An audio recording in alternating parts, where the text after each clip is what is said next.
قول لي بقى انت ايه حكايتك؟ انت معانا هنا من بقالك 6 شهور.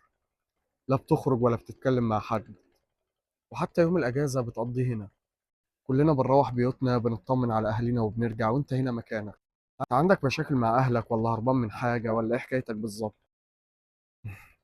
لا، ما عنديش مشاكل مع حد ولا هربان من حد.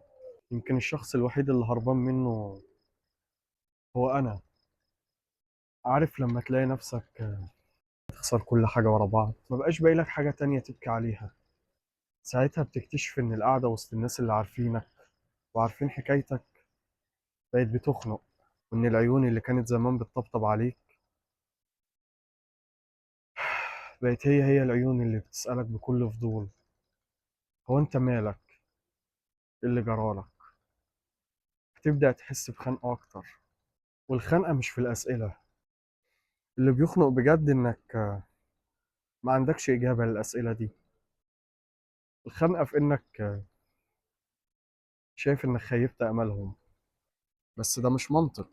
العقل بيقول لما الدنيا تضلم معاك بترجع لمنطقة أمانك، لبيتك، لأهلك، أصحابك، الناس اللي عارفين حكايتك من بدايتها، لأنهم أكتر ناس هتفهم وهتقدر أنت مريت بإيه. مش تلم هدومك وتسيب كل حاجة وتيجي مكان مقطوع زي ده. منطقة أماني؟ أنت فاكر إن القعدة وسط الناس اللي أنا أعرفهم كانت أمان؟ أنت فاكر إن في حد قدر اللي أنا مريت بيه؟ عموما أنا جيت هنا وما سبتش حاجة ورايا هناك.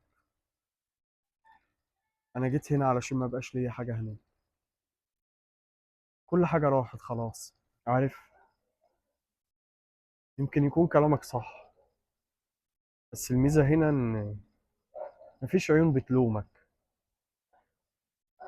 مفيش حد عارف أنت كنت إيه وبقيت إيه. هنا مفيش ماضي.